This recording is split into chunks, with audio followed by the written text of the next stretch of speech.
Bom, vamos a um apanhado do que ocorreu hoje no país. Nós temos desde ontem aí o presidente Jair Bolsonaro um ataque de nervos, né? Os ataques que ele fez à jornalista da Folha, a Patrícia. Aliás, ele escolheu mal o alvo. Você tem no território que você tem muito oportunismo, ele pegou justamente uma jornalista absolutamente isenta, uma baita jornalista e um caráter chamado caráter impoluto aí. Mas tudo isso está ligado ao quê? Ao pânico que acometeu as hostes de Bolsonaro com o que ocorreu aí no celular do Adriano Nóbrega. O medo de que o celular do Adriano Nóbrega possa conter alguma coisa, que, as ligações, pelo menos, porque ele era suficientemente cauteloso para não deixar registros. Né? Mas a partir daí que você tem toda essa escalada de maluquices aí. Né? O filho apresentando o corpo do Adriano, que aparentemente era um corpo falso, ele com os ataques à Patrícia. E hoje nós tivemos um caso inusitado, que mostra, não tem, digamos, o histrionismo de Bolsonaro, mas é mais grave que tudo isso, né? Que é o Sérgio Moro, ministro da Justiça, tentando indiciar Lula na Lei de Segurança Nacional por críticas feitas ao presidente da República. Pegou um trechinho da lei lá que diz que medidas que possam soar como ameaça, ataques a autoridades e tudo, para tentar enquadrar o Lula, e envolveu a Polícia Federal.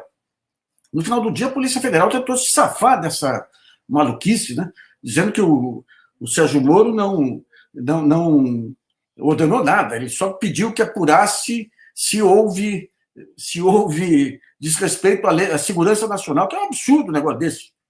A mesma coisa que o Witzel fez aqui, uma crítica que eu fiz a ele pela internet, e ele denunciar como crime de internet para que a Polícia Civil entrasse.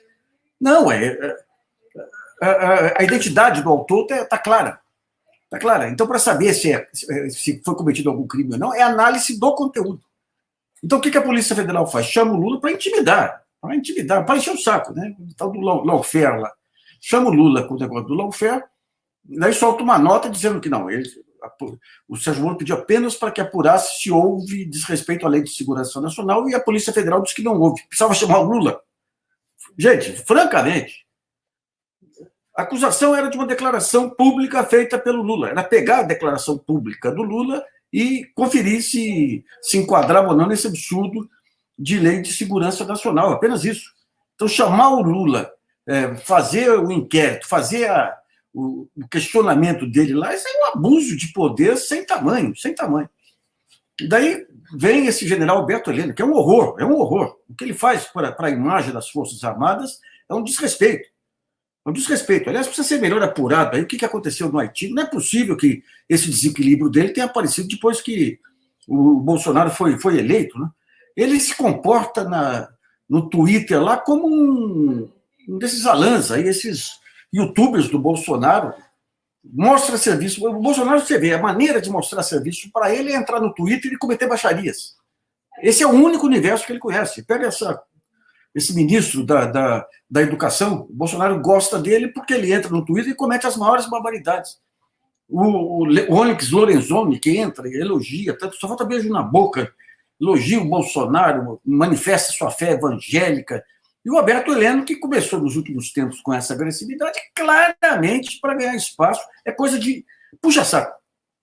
E é interessante que as Forças Armadas pode ter um monte de críticas em relação a ela, mas tem duas coisas que eles abominam lá, é o cara serviçal, puxa-saco, chamado puxa-saco, e o dedo duro. São as duas coisas que, pelo menos nos meus tempos de tiro de guerra, ficava claro. E o que o Alberto Heleno faz com esses discursos bombásticos, ele pelo Twitter, é molecagem de puxa-saco. Mas, de qualquer modo, mostra um clima lá de parte desses auxiliares do Bolsonaro, que é aquela ideia, a hora que tiver um espaço, damos o golpe. Felizmente, aparentemente, não tem eco aí nas Forças Armadas, no alto comando, que é o pessoal já mais equilibrado aí. Aliás, ele já era mal visto antes, lá por conta dos discursos que fazia em clube militar. E termina com essa questão do Cid Gomes em Sobral, levando 2 tiros. Antes disso, policiais, militares encapuçados, isso aí é aquilo que nós falamos lá atrás. Aí. O Bolsonaro, quando ele monta a base de milícias, eles têm as milícias propriamente ditas aí, você tem os evangélicos radicais, não vamos generalizar os evangélicos radicais, você tem a base da Polícia Civil e Polícia Militar. Esse é o ponto central de risco aí. E para você passar essa base, passar para a clandestinidade, não é nem para a clandestinidade, passar o muro, passar e pular para milícia, para comportamento miliciano, não precisa muita coisa. O Rio mostrou isso aí. Você se reveste de autoridade, presidente, você tem lá um presidente que endossa todas as arbitrariedades. É que São Paulo é o mesmo risco. Né? Você pega essa invasão da polícia militar num colégio secundário, aqui o cara sacando o revólver, e daí vai o Dória, certamente, vai endossar, vai justificar. Esse é o monstro que estão sendo criados. Estão sendo criados aí, porque perde o controle mais adiante. Aí, e o que vai acontecer? Garanto que o alto comando da própria Polícia Militar aqui vê com preocupação isso. O comandante, outro dia, deu uma entrevista, falou: estimulam a violência nossa e depois não segura a peteca. Aquela história, vai que eu garanto. Daí o cara comete um crime absurdo lá, cai nas mãos da justiça, e cada vez vai cair mais, porque isso aí virou uma reação popular mais ampla aí, e daí o governador tira o time de campo. Mas em relação ao Bolsonaro, que você tem a cada dia aí você tem esse estímulo à violência e posições que nem o do Roberto Helena. Por que ele fala isso? Porque agrada o Bolsonaro. Essa história que o Bolsonaro teve um momento de bom senso, vamos negociar, ele está investindo contra o Congresso. Você tem estímulos contra o Supremo. E você vai deixando de lado. Você tem os ataques ao presidente do Senado aí, uma cena bonita lá do Alcolumbre, com o pai acariciando o filho, uma cena bonita lá. Maliciaram, e quem que fez todo o carnaval contra o Alcolumbre? O tal do Alan Santos aí, que é pau mandado dos Bolsonaro. Então, até onde vai? Ontem você teve um transbordamento que foi esse ataque à repórter da Folha. Mas não para, isso aí você tem reclamações daqui e dali, precisamos preservar o presidencialismo.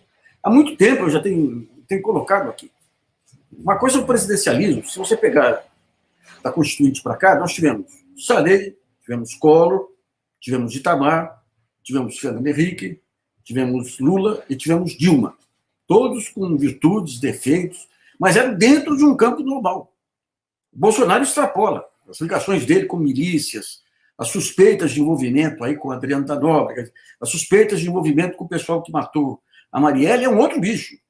É um outro bicho. Está deixando o poder maior do país aí, quando se fala de segurança nacional, nas mãos de um sujeito que tem as piores relações possíveis no campo político e no campo das milícias.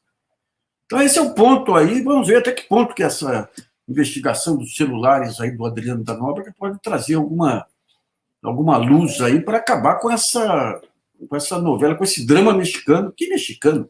O México virou um país civilizado perto do que virou o Brasil de Bolsonaro.